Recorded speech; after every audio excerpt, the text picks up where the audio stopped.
ওয়াসসালাতু ওয়াসসালামু আলা রাসূলিল কারীম ওয়া আলা আলিহি ওয়া আসহাবিহি আজমাইন। আমাদের প্রাণপ্রিয় কাফেলা বাংলাদেশ ইসলামী ছাত্র শিবিরের আহ্বানে ৪৮তম প্রতিষ্ঠা বার্ষিকী উপলক্ষে সংবাদ সম্মেলনে উপস্থিত সম্মানিত সেক্রেটারি জেনারেল, কেন্দ্রীয় সেক্রেটারিয়েট এবং কার্যকরী পরিষদের সদস্যবৃন্দ, শাখা দায়িত্বশীলবৃন্দ এবং একান্ত প্রিয় সাংবাদিক বন্ধুগণ, আসসালামু আলাইকুম ওয়া রাহমাতুল্লাহি ওয়া বারাকাতুহু। আমি আশা করছি সবাই ভালো আছেন, সুস্থ আছেন। আপনাদের সুস্থতা কামনা করছি। সম্মানিত উপস্থিতি, আমরা শুরুতেই বাংলাদেশ ইসলামী ছাত্র শিবির পক্ষ থেকে দেশবাসী, ছাত্র সমাজ, সাংবাদিকবৃন্দ, সারা দেশের শিক্ষার্থীবৃন্দ, দেশে এবং প্রবাসে আমাদের শুভাকাঙ্ক্ষীবৃন্দ সহ সবাইকে ছাত্র শিবিরের ৪৮তম প্রতিষ্ঠা বার্ষিকীর শুভেচ্ছা জানাচ্ছি। আমরা মহান আল্লাহ তাআলার কাছে কৃতজ্ঞতা এবং শুকরিয়া আদায় করছি, যার অসীম অনুগ্রহ এবং রহমতে অগণিত শহীদের রক্তস্নাত পথ পেরিয়ে হাজার হাজার আহত বন্ধুত্বকরণকারী তরুণের ত্যাগের মেয়াদ অতিক্রম করে বাংলাদেশ ইসলামী ছাত্র শিবির আজ ৪৮তম বছর পূর্ণ করেছে। আলহামদুলিল্লাহ। দুরূদ সালাম পেশ করছি বিশ্ব মানবতার মুক্তিদূত হযরত মুহাম্মদ মুস্তাফা সাল্লাল্লাহু আলাইহি ওয়াসাল্লামের প্রতি। আমরা গভীর শ্রদ্ধার সাথে স্মরণ করছি যারা এই জমিনকে ইসলামের আলোয় আলোকিত করার জন্য তাদের জীবনকে উৎসর্গ করেছেন। বিশেষভাবে ইসলামী ছাত্র শিবিরের প্রথম কেন্দ্রীয় সভাপতি শহীদ মীর কাসেম আলী, দ্বিতীয় কেন্দ্রীয় সভাপতি শহীদ কামরুজ্জামান সহ জাতীয় সকল নেতৃবৃন্দ এবং যারা ইসলামের পথে, আল্লাহর পথে তাদের জীবন দিয়েছেন, আমরা সকলের শাহাদাতের সর্বোচ্চ মর্যাদা কামনা করছি। আল্লাহু আমিন। যারা এই আন্দোলনে আহত হয়েছেন, পঙ্গুত্ব বরণ করেছেন, মামলার ভুক্তভোগী হয়ে জুলুম নির্যাতনের শিকার হয়েছেন, আমরা তাদের জন্য আল্লাহর কাছে উত্তম প্রতিদান কামনা করছি। গভীর উদ্বেগের সাথে স্মরণ করছি ছাত্র শিবিরের শত শত গুম হওয়া ভাইদের মধ্যে অনেককেই হত্যা করা হয়েছে, আবার অনেক ভাইদেরকে আহত এবং পঙ্গুত্ব অবস্থায় কারাগারে তোলা হয়েছে। অনেকে আমাদের মাঝে এখনো আহত পঙ্গুত্ব অবস্থায় রয়েছে, কিন্তু ৭ জন ভাইকে এখনো পর্যন্ত আমরা কোনো ধরনের সংবাদ, কোনো খবর প্রশাসন সহ কেউ আমাদেরকে দিতে পারেনি। ইসলাম বিশ্ববিদ্যালয়ের মেধাবী ছাত্র নেতা ওয়ালিউল্লাহ এবং আল মুকাদ্দাস, রাজধানীর আদাবরের হাফেজ জাকির হোসেন, বেনাপোলের রেজওয়ান হোসেন, বান্দরবনের জয়নাল হোসেন এবং ঝিনাইদহের মোহাম্মদ কামরুজ্জামান, এই ভাইয়েরা কোথায় আছে, কি অবস্থায় আছে এখনো পর্যন্ত তাদের পরিবার এবং আমরা কোনো সংবাদ জানি না। আমরা আল্লাহর কাছে দোয়া করছি, আল্লাহ তাআলা আমাদের ভাইদেরকে সুস্থ রাখুন এবং আমাদের মাঝে ফিরিয়ে দিন। আমি কারামুক্তি কামনা করছি ঢাকা বিশ্ববিদ্যালয়ের প্রথম সভাপতি, প্রতিষ্ঠাকালীন সভাপতি এটিএম আজহারুল ভাইয়ের, যাকে বিগত ফ্যাসিস্ট সরকার অন্যায়ভাবে জুলুমের শিকার করেছেন, কিন্তু ৫ই আগস্ট পরবর্তী এই নতুন বাংলাদেশেও এখনো পর্যন্ত আমাদের আজহার ভাইকে মুক্তি দেওয়া হচ্ছে না। আমরা অতি দ্রুত এটিএম আজহারুল ইসলাম ভাইয়ের মুক্তি কামনা করছি। প্রিয় দেশবাসী, আমরা বিশেষভাবে স্মরণ করছি জুলাই অভ্যুত্থানের শহীদ আবু সাঈদ, শহীদ মুগ্ধ, শহীদ শান্ত, শহীদ ওয়াসিম, শহীদ আলী রায়হান সহ সকল বীর শহীদদেরকে, যারা জুলাই অভ্যুত্থানে তাজা রক্ত দিয়ে, তাদের তাজা রক্ত এই জমিনে ঢেলে দিয়ে বাংলাদেশকে বৈষম্যহীন এবং সম্প্রীতির রাষ্ট্রে রূপান্তরের স্বপ্ন বুনে গিয়েছেন।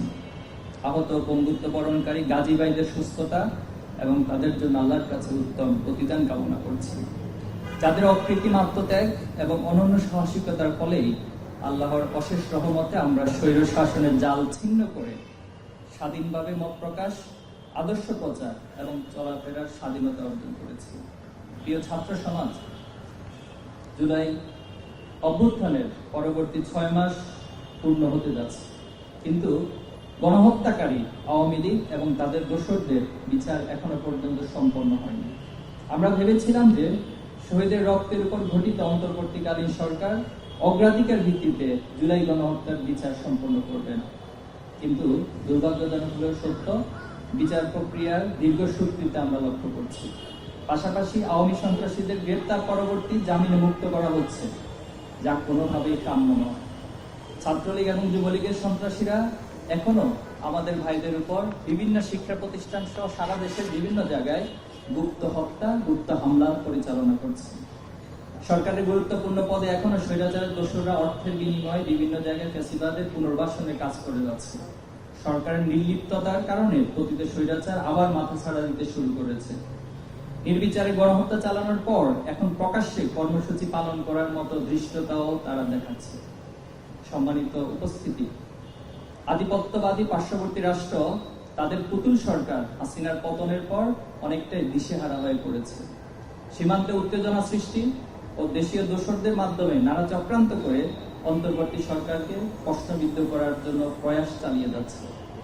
আমাদের দেশের সুন্দর এবং সুশৃঙ্খল পরিবেশকে অস্থিতিশীল করতে দেশি বিদেশি চক্রান্তকারীরা বিরামহীন ষড়যন্ত্র করে যাচ্ছে। জুলাই গণহত্যার বিচার এবং রাষ্ট্রীয় কাঠামো সংস্কার ব্যতীত দেশে নির্বাচন আয়োজন করলে পুনরায় আধিপত্যবাদীদের দৌরত্ব প্রতিষ্ঠিত হবে। অন্তর্বর্তীকালীন সরকারের যে দুর্বলতা আমাদের ব্যথিত করেছে তা হলো যথাযথভাবে শহীদদের পরিবারের দায়িত্ব গ্রহণ, আহতদের সুচিকিৎসা এবং পঙ্গুত্ব বরণকারীদের পুনর্বাসন করতে না পারা। শুধুমাত্র সরকারের পরিবর্তনের আকাঙ্ক্ষায় মানুষের অভ্যুত্থানে অংশ নেয়নি। অন্তর্বর্তী সরকারের সবচেয়ে গুরুত্বপূর্ণ অগ্রাধিকার ছিল জনজীবনের স্বস্তি এবং নিরাপত্তার বিধান করা। এজন্য সরকারের প্রচেষ্টা রয়েছে সত্য, কিন্তু বাজার পরিস্থিতি এখনো বেসামাল অবস্থায় রয়েছে। দ্রব্যমূল্যের লাগামহীন ঊর্ধ্বগতি মানুষকে নাজেহাল করে তুলেছে। বাজার সিন্ডিকেটের দৌরত্ব, চাঁদাবাজি, ছিনতাই, দখলদারিত্ব আগের মতোই অব্যাহত রয়েছে। ফ্যাসিবাদের কিছু মানুষ পরিবর্তন হয়েছে, কিন্তু ফ্যাসিবাদ পুরোপুরি নির্মূল হয়নি বলে আমাদের কাছে প্রতীয়মান হচ্ছে। প্রিয় সাংবাদিক বন্ধুগণ, পতিত সরকারের শাসনামলে সবচেয়ে ক্ষতিগ্রস্ত হয়েছে বাংলাদেশের শিক্ষা এবং সংস্কৃতি অঙ্গন। আওয়ামী সরকার পরিকল্পিতভাবে আগামী প্রজন্মকে বিপদগামী করতে শিক্ষাক্রম থেকে ইসলামী আদর্শ মুছে ফেলে নাস্তিক্যবাদ এবং কুপরিচিন্তার প্রচার, ভারতীয় হিন্দুত্ববাদী সংস্কৃতিকে চাপিয়ে দেওয়া, মুসলিম ঐতিহ্যকে অবজ্ঞা করে ইতিহাস বিকৃতি ও অবাধ যৌনতার প্রচারণা, অশ্লীলতার মাধ্যমে কোমলমতি শিক্ষার্থীদের বিভ্রান্ত করার নীল নকশা বাস্তবায়ন করেছিল। 2010 সালের ইসলাম বিমুখ শিক্ষানীতির বিরুদ্ধে আলেম সমাজ, বুদ্ধিজীবী, ছাত্র জনতা এবং সাধারণ মানুষ ধারাবাহিকভাবে প্রতিবাদ জানিয়ে এসেছে। ইসলামী ছাত্র শিবির বিকল্প প্রস্তাব দিলেও সরকার প্রভুদের এজেন্ডা বাস্তবায়নে লিপ্ত ছিল। এই বিকৃত বিভ্রান্তিকর শিক্ষানীতি কোনো বিবেকবান মানুষ মেনে নিতে পারে না। কিন্তু অভ্যুত্থানের পর যেভাবে সবার আগে আগামী প্রজন্ম ধ্বংসকারী শিক্ষা ব্যবস্থাকে ঢেলে সাজানো উদ্যোগ নেওয়ার প্রয়োজন ছিল, তা আমরা এখনো প্রত্যক্ষ করছি না। প্রিয় সাংবাদিক বন্ধুগণ, বাংলাদেশের ক্যাম্পাসগুলোতে বিগত 3.5 দশকের অধিক সময় ধরে ছাত্র সংসদ নির্বাচন হয়নি। অথচ শিক্ষাঙ্গনে শিক্ষার সুষ্ঠু পরিবেশ বজায় রাখা, শিক্ষার্থীদের আগামী দিনের দেশ পরিচালনার যোগ্যতা সম্পন্ন নেতৃত্ব হিসেবে গড়ে তোলার জন্য ছাত্র সংসদ নির্বাচনের প্রয়োজনীয়তা অপরিসীম।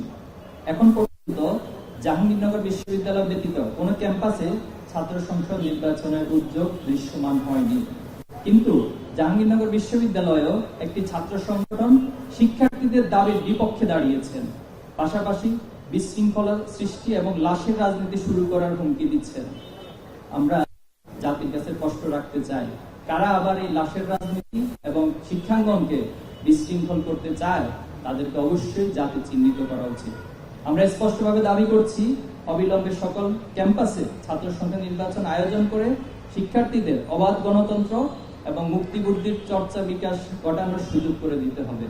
সম্মানিত উপস্থিতি, স্বাধীনতা পরবর্তী সময়ে নীতিহীন ছাত্র রাজনীতি, দিশেহারা তরুণ সমাজ এবং বিপদগামী শিক্ষা ব্যবস্থার সংকটময় প্রেক্ষাপটে ইসলামী আদর্শের ভিত্তিতে একটি আদর্শ সমাজ গঠনের সংকল্প নিয়ে 1977 সালে 6 ফেব্রুয়ারি ঢাকা বিশ্ববিদ্যালয়ের কেন্দ্রীয় জামি মসজিদ থেকে যাত্রা শুরু করেছিল বাংলাদেশ ইসলামী ছাত্র শিবির। সৎ, দক্ষ, দেশপ্রেমিক নেতৃত্ব তৈরির ভিশন নিয়ে আত্মপ্রত্যয়ের সঙ্গে শুরু হওয়া এই সংগঠন আজ ছাত্র জনতার আস্থা এবং নির্ভরতার প্রতীকে পরিণত হয়েছে। আলহামদুলিল্লাহ। ছাত্র শিবির মেধাবী ছাত্রদের প্রিয় ঠিকানা। ছাত্র শিবির এক দৃঢ় সংকল্পিত আন্দোলনের নাম। ছাত্র শিবিরের বিরোধীরাও শিবিরের সততা, নৈতিকতা, দেশপ্রেম, আমানতদারিতা ও মেধার স্বীকৃতি দিতে বাধ্য হয়েছেন। এখানে চর্চা হয় মেধা, মননশীলতা আর মূল্যবোধের। চাঁদাবাজি, টেন্ডারবাজি, মাদক, দর্শন ও অশ্লীলতার বিপরীতে ছাত্র শিবির গঠনমূলক কার্যক্রমে ছাত্র সমাজ ব্যাপকভাবে অংশগ্রহণ করেছে। ছাত্র শিবির প্রতিষ্ঠা লগ্ন থেকেই ছাত্র কল্যাণ, সমাজ কল্যাণ শিক্ষা সংস্কার, ছাত্র অধিকার, ক্যারিয়ার গঠন ও দক্ষতা উন্নয়ন, নেতা ও নৈতিকতার বিকাশ, সুস্থ সংস্কৃতি ও মূল্যবোধের চর্চা এবং জাতীয় সংকট নিরসন আন্দোলন সহ দেশ ও জাতি গঠনের নানাবিধ কার্যক্রম পরিচালনা করে আসছে। প্রিয় দেশবাসী, আল্লাহর অশেষ রহমতে সম্ভাবনার নতুন বাংলাদেশের প্রতি বছরের ন্যায় এবছর বর্ণাঢ্য আয়োজনের মধ্য দিয়ে বাংলাদেশ ইসলামী ছাত্র শিবির 48তম প্রতিষ্ঠা বার্ষিকী পালন করতে যাচ্ছে। আমাদের 48তম প্রতিষ্ঠা বার্ষিকীর মূল প্রতিপাদ্য বিষয় হচ্ছে মেধা ও সততায় গর্ব সবার বাংলাদেশ। আমি আবার বলছি, 48তম প্রতিষ্ঠা বার্ষিকীর মূল প্রতিপাদ্য হচ্ছে মেধা ও সততায় গর্ব সবার বাংলাদেশ। জ্ঞান ও মূল্যবোধের যুগপত চর্চার মাধ্যমে মানুষ গড়ার অভিপ্রায় আমাদের এই যাত্রা অব্যাহত থাকবে। 2024 সালে এসে প্রিয় জন্মভূমিকে বৈষম্যহীন রাষ্ট্রে পরিণত করার সঙ্গে আরো একবার নেতৃত্বের ভূমিকায় অবতীর্ণ প্রাণের প্রিয় সংগঠন ইসলামী ছাত্র শিবির। ছাত্র জনতা ঐক্যবদ্ধ হয়ে আওয়ামী ফ্যাসিবাদের বিরুদ্ধে ঐতিহাসিক বিজয় অর্জনের মধ্য দিয়ে বাংলাদেশ ইসলামী ছাত্র শিবির ইতিমধ্যেই দেশবাসীর আস্থা ও ভালোবাসা অর্জন করেছে, আলহামদুলিল্লাহ। তবে চূড়ান্ত বিজয় এখনো সূচিত হয়নি, পাড়ি দিতে হবে আরো অনেক সুদীর্ঘ পথ। সে বিজয় নিশ্চিত করতে হলে মেধা ও সততার সমন্বয় প্রয়োজন নিরবিচ্ছিন্ন সংগ্রাম এবং অবিচল পথ চলা। লক্ষ্য আমাদের একটি, শান্তি, সম্প্রীতি ও ইনসাফের নতুন বাংলাদেশ। সে দেশ হবে আপনার আমার, আমাদের প্রত্যেকের। সেই দেশের নাম হবে আমাদের সবার বাংলাদেশ। এই বিষয়কে সামনে রেখেই বাংলা ইসলামী ছাত্র শিবির 48তম প্রতিষ্ঠা বার্ষিকী উপলক্ষে 5 ফেব্রুয়ারি থেকে 11 ফেব্রুয়ারি পর্যন্ত সপ্তাহব্যাপী বিভিন্ন কর্মসূচি গ্রহণ কেন্দ্রের উদ্যোগে আগামীকাল ঢাকা বিশ্ববিদ্যালয়ের বটতলায় দুপুর 2টায় অদম্য মেধাবীদেরকে নিয়ে আমরা সংবর্ধনার আয়োজন করব। এছাড়াও শাখা পর্যায়ে যে সকল কর্মসূচি পালনের জন্য নির্দেশনা দেওয়া হয়েছে, আমি এই পর্যায়ে সেগুলো আপনাদের সামনে উপস্থাপন করছি। শাখা পর্যায়ে বর্ণাঢ্য র্যালির আয়োজন করা হবে। তবে ঢাকার শাখাকে আমরা যেহেতু আগামীকাল 6 ফেব্রুয়ারি বৃহস্পতিবার সরকারি সকল বিষয়গুলো খোলা থাকে, সেজন্য আমরা জনদুর্ভোগের বিবেচনায় করে আগামী শুক্রবার 7 ফেব্রুয়ারি ঢাকায় র্যালি অনুষ্ঠিত হবে। অদম্য মেধাবীদের শিক্ষাবৃত্তি প্রদান, সুবিধা বঞ্চিত শিশু এতিম ছাত্রদের নিয়ে প্রীতিবোধ, ক্যাম্পাস পরিষ্কার পরিচ্ছন্নতা অভিযান, সাংস্কৃতিক অনুষ্ঠান ও কালচারাল ফেস্ট আয়োজন, কুইজ, বিতর্ক, বক্তৃতা, ক্রীড়া, শর্ট ফিল্ম ও ক্যালিওগ্রাফি প্রতিযোগিতা আয়োজন, ফ্রি চিকিৎসা ক্যাম্প, ব্লাড গ্রুপিং ও স্বেচ্ছায় রক্তদান কর্মসূচি পালন, শহীদ ও আহত পঙ্গুত্ব বরণকারী পরিবারের সাথে প্রীতিবোধ ও শহীদদের জন্য দোয়া অনুষ্ঠান, দাওয়াতি মেসেজ, গান, নাটক, শর্ট ফিল্ম ও ডকুমেন্টারি প্রভৃতি তৈরি এবং প্রচার, বিভিন্ন ছাত্র সংগঠন নেতৃবৃন্দ ও বিশিষ্ট ব্যক্তিবর্গের সাথে শুভেচ্ছা বিনিময়, বিশ্ববিদ্যালয় ও ক্যাম্পাস সমূহে ডিপার্টমেন্ট ভিত্তিক পজিশনধারীদের সংবর্ধনার আয়োজন, জুলাই অভ্যুত্থানের ডকুমেন্টারি প্রদর্শন, আলোচনা সভা, সেমিনার ও সিম্পোজিয়াম আয়োজন। সম্মানিত দেশবাসী, প্রিয় ছাত্র সমাজ, আমাদের সামনে দেশ ও জাতি গড়া যে সুবর্ণ সুযোগ এসেছে তা যথাযথভাবে কাজে লাগিয়ে রাষ্ট্রকে কাঙ্ক্ষিত লক্ষ্যস্থলে পৌঁছে দিতে আমরা দৃঢ় প্রতিজ্ঞ। আমাদের স্বপ্ন, শহীদ, আহত, পঙ্গুত্ববরণ ভাইদের প্রত্যাশার আলোকে একদল যোগ্যতা সম্পন্ন লোক তৈরি করা, যারা বৈষম্যহীন এক সমাজ প্রতিষ্ঠা করবে। সে প্রত্যাশায় 48তম প্রতিষ্ঠা বার্ষিকী উপলক্ষে ছাত্র শিবির 9 দফা সম্বলিত আহ্বান দেশবাসীর কাছে উপস্থাপন করছে। 1. শিক্ষা ব্যবস্থার উন্নয়ন এবং আধুনিকীকরণে অন্তর্ভুক্তিমূলক স্বাধীন শিক্ষা সংস্কার কমিশন গঠন করতে হবে। 2. শিক্ষার্থীদের দাবি অনুযায়ী শিক্ষা প্রতিষ্ঠান সমূহে দ্রুত ছাত্র সংসদ নির্বাচন দিতে হবে। জুলাই গণহত্যা 3. জুলাই গণহত্যা, 28 অক্টোবর পিলখানা ও শাপলা চত্বর সহ সকল হত্যাকাণ্ডের সাথে জড়িতদের বিচার কার্য দ্রুত শেষ করতে হবে। 4. জুলাই অভ্যুত্থানের শহীদ ও আহতদের রাষ্ট্রীয় স্বীকৃতি প্রদান করতে হবে এবং আহতদের যথাযথ চিকিৎসা সেবা নিশ্চিত করতে হবে। 5. দ্রব্যমূল্য মানুষের ক্রয় ক্ষমতার মধ্যে নিয়ে আসতে হবে এবং সকল ধরনের সিন্ডিকেট ভেঙে দিতে হবে। 6. রাষ্ট্রের বিভিন্ন গুরুত্বপূর্ণ পদে থাকা ফ্যাসিবাদের দোষরদের চিহ্নিত করে বিচারের আওতায় আনতে হবে। 7. দেশের আইন শৃঙ্খলা পরিস্থিতি স্বাভাবিক করে দেশের আইনের শাসন নিশ্চিত করতে হবে। 8. বিগত 8 বছরের দায়েরকৃত সকল রাজনৈতিক মামলার প্রত্যাহার এবং রাজবন্দীদের দ্রুত মুক্তির ব্যবস্থা করতে হবে। 9. ফ্যাসিবাদ বিরোধী আন্দোলনে সক্রিয় সকল রাজনৈতিক দল, ছাত্র সংগঠনের সমন্বয়ে জাতীয় ঐক্য গড়ে তুলতে হবে। প্রিয় দেশবাসী, উপস্থিত সাংবাদিক বন্ধুগণ, পরিবর্তিত প্রেক্ষাপটে সবার বাংলাদেশ গড়ার যে ঐতিহাসিক সুযোগ সৃষ্টি হয়েছে, সেই সুযোগকে কাজে লাগিয়ে আসুন আমরা একটি সুখী, সমৃদ্ধি, সম্প্রীতি, নিরাপদ এবং মানবিক বাংলাদেশ গড়ে তোলার জন্য ঐক্যবদ্ধভাবে কাজ করি।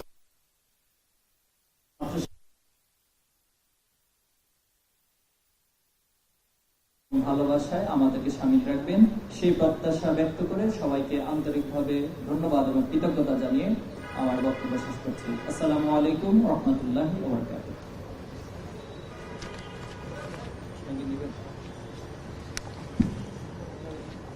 আচ্ছা, আপনাদের যদি একান্ত প্রশ্ন থাকে তাহলে আমরা শর্ট টাইমে কিছু প্রশ্ন নিতে পারি।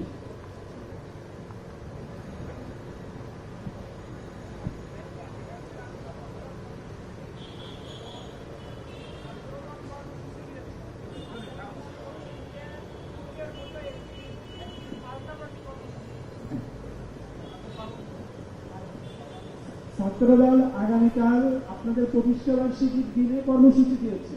আপনারা কি ভাবছেন যে এটা পূর্বে ছাত্রলীগের মতো এটা পাল্টাপাল্টি কর্মসূচি? না, আমরা সেটা মনে করছি না। আমাদের তো সপ্তাহব্যাপী কর্মসূচি আমরা ঘোষণা করলাম, আজকে থেকে সপ্তাহব্যাপী চলবে। তো ছাত্র দলের কর্মসূচিকে আমরা সাধুবাদ জানাই এবং আশা করি ফ্যাসিবাদের গণহত্যার বিরুদ্ধে তারা অবস্থান তাদের ক্লিয়ার করবেন, স্পষ্ট করবেন এবং সে আলোকে তারা কর্মসূচি নেবেন। আমরা এটাকে অন্যভাবে দেখছি না।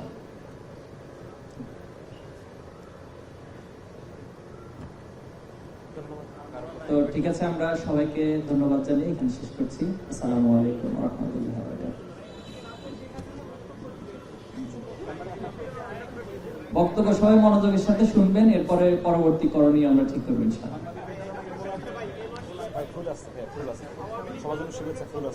আচ্ছা, ফুল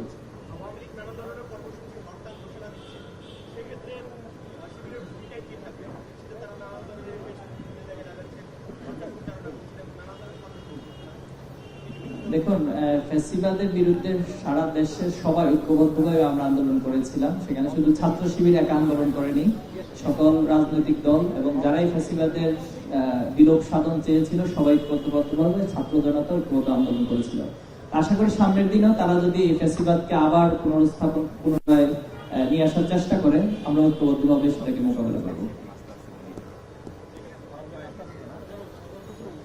আলহামদুলিল্লাহ।